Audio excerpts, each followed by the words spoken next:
1994, j'ai publié l'astrologie selon Saturne. Et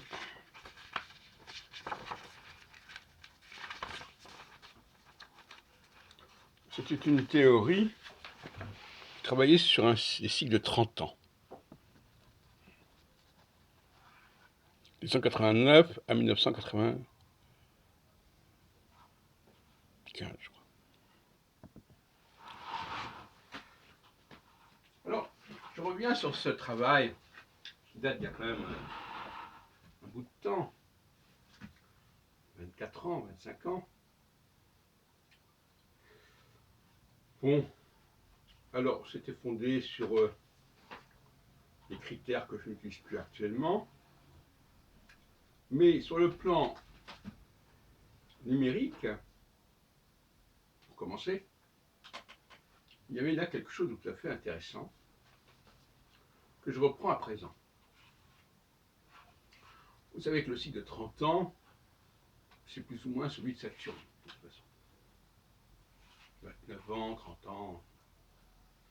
30 ans, c'est Saturne. Alors,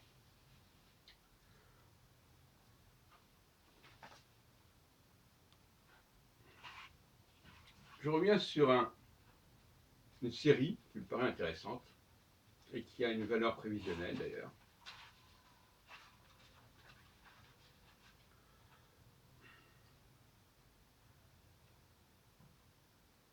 Mais qui n'est pas fondée sur les mêmes critères. Mais cela dit, empiriquement, il y a quelque chose d'intéressant au niveau des événements qui sont espacés de 30 ans. Je vous en donner plusieurs exemples. Alors, il y a l'exemple de la déclaration Balfour de 1917, favorable à l'instauration d'un foyer juif en Palestine.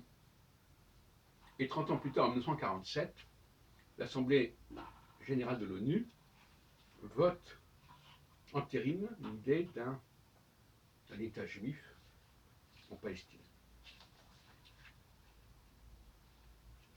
Alors, je ne sais pas là-dessus que je vais y rester, mais il faut dire qu'il y a cette piste-là aussi. Moi, ce qui m'intéresse, c'est la piste 1960, 1989, 2020. Il y a 60 ans, environ, nous assistions au démembrement, au dégagement des engagements de la France en Afrique. Je me souviens très bien de cette période-là. Je m'adressais beaucoup au capital et j'avais appris les nouvelles capitales de tous ces pays.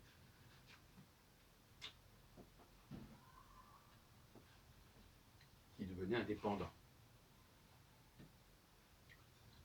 30 ans après, 29 ans après, nous avons eu la chute de l'Union de Berlin et une certaine dislocation de l'Union soviétique, qui a abouti à ce qu'il ne reste plus que la Fédération de Russie, sans l'Ukraine notamment, sans la Biélorussie, etc. Sans la Géorgie, sans... Et 30 ans plus tard, nous avons la situation actuelle, 2019-2020, avec 2 points de déséquilibre. D'un côté Hong Kong, avec la Chine, et de l'autre côté, le Brexit et l'Irlande.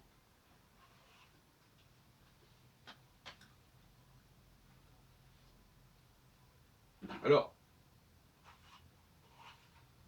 je ne suis pas numérologue, et donc je préfère mettre ça sur le compte de Saturne. Du retour de Saturne sur le même point, c'est-à-dire autour du 15 degrés Capricorne. alors que mon travail là, en 94, c'était autour de 0 degré Bélier. Donc, ce pas les mêmes critères.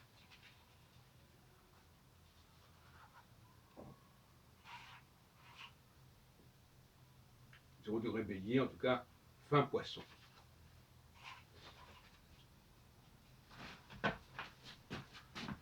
crois que ça a été mis en ligne. On peut le trouver sur Scribd. Et d'ailleurs, ça m'avait permis à l'époque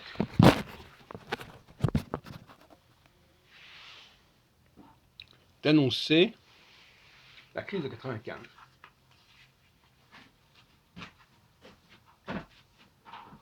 Puisque c'était paru un an avant. 95, qui a toujours été considéré avec le recul comme un temps majeur des mouvements sociaux, inédit depuis 68.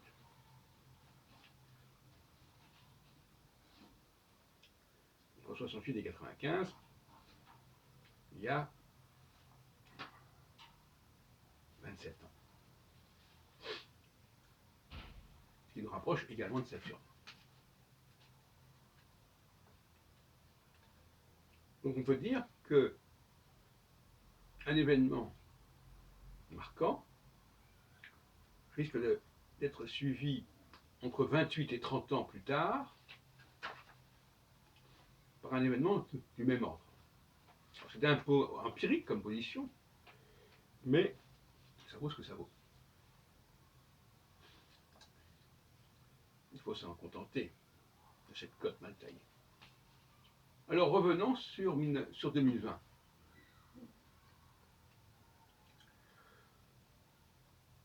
En 89, un des points essentiels était la réunification de l'Allemagne. Et je me pose la question de savoir si en 2020, ou fin 2019, ça ne sera pas la réunification de l'Irlande. Vous savez que la question irlandaise est un élément majeur du no deal actuel. Backstop, etc. Et plus encore, bien que toutes ces proportions doivent être gardées, c'est le Royaume-Uni lui-même qui est menacé. Comme la Russie, l'URSS était menacée. Évidemment, les proportions ne sont pas les mêmes, mais structurellement, symboliquement, c'est pareil. On sait que l'Irlande pose problème, mais aussi l'Écosse. Et certains disent qu'après tout, finalement, on va se retrouver avec une Angleterre, un Royaume-Uni réduit à l'Angleterre et au Pays de Galles. Tout comme l'Union soviétique s'est retrouvée réduite à la Russie.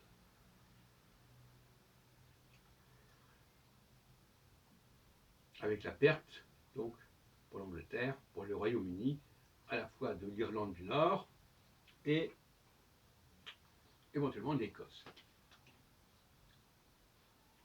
Ce ne serait pas d'ailleurs économiquement très grave, vu que ce sont des populations quand même assez limitées, mais enfin, si on rajoute le Brexit, ça fait quand même beaucoup. Alors le Brexit aussi, c'est un cercle vicieux, c'est aussi un affaiblissement de l'Union européenne, évidemment, qui n'a pas encore été soldé et qui va se solder prochainement. Donc, on peut dire que véritablement, 2019-2020 font penser à 89-91. Alors, on n'est pas dans les systèmes de M. Barbeau, avec sa conjonction Neptune-Saturne. Moi, j'ai là trois dates importantes. 1959-1960, la fin de l'Empire français d'Afrique. En 62, l'indépendance algérienne. Ça fait partie quand même du même système. Et puis 30 ans après, 1989, avec d'ailleurs aussi la question de Tiananmen en Chine. Et puis, maintenant, le Brexit, crise de l'Union européenne, crise du Royaume-Uni, plus Hong Kong du côté chinois. Je crois que nous avons là 3 piliers tout à fait importants qui relèvent d'une manière ou d'une autre d'une dynamique saturnienne, sans qu'on puisse fixer exactement de quoi il s'agit. Et je ne m'aventurerai pas trop dans ce domaine, mais c'est déjà pas mal. C'est déjà pas mal. Et donc ça va dans le même sens que cette intuition que j'avais eue en 1994 de prendre les événements de 30 ans en 30 ans. Observation comme ça. Alors, j'avais isolé un certain nombre de dates à l'époque que j'avais cherché à valider. 1789, n'oublions pas que 60 ans après 1789, nous avons 1848, la révolution de 1848, qui a donné naissance à une deuxième république. Donc ça aussi, c'était un système de 60 ans, cette fois-ci. Alors, entre les deux, j'avais isolé la date de 1819. Bon, j'ai expliqué dans ce texte ce qu'il en était. Et puis, nous avons également 1936, le Front populaire, et 30 ans après, 31, 32 ans après, mai 68. Et 32 ans, 27 ans plus tard, décembre 95. Donc on a des systèmes de 30 ans en 30 ans, de 60 ans, 60 ans, 30 ans, 2 fois 30. C'est quand même pas mal de choses qui viennent s'enclencher dans cette problématique saturnienne, multiple de 30 fois, puisque finalement entre 1960 et 2020, nous avons 60 ans.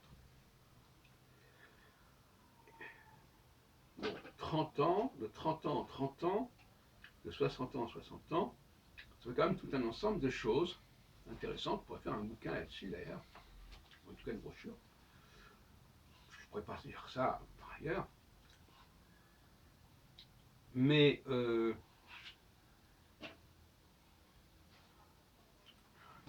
il peut être raisonnable de travailler comme ça. C'est-à-dire de fournir à l'astrologie des données qui ne sont pas astrologiques, enfin qui ne sont pas nécessairement astrologiques. On constate des choses comme ça. Et de dire aux astrologues, eh bien, essayez d'expliquer ça astrologiquement. Il n'y a pas de rupture entre les deux. Là, il y a des choses qu'on observe et qui sont astrologiques en elles-mêmes, si on y croit quelque part. Mais on se demande quelle est l'astrologie qui peut expliquer ça. On observe donc des choses, il faut donc faire le travail d'observation que pourraient faire des non-astrologues, et ensuite s'interroger. La première chose qui vient à l'esprit, effectivement, face à cette série de dates, c'est l'élément saturnien. D'où, je reviens sur cette notion de mon travail de 1994, l'astrologie selon Saturne.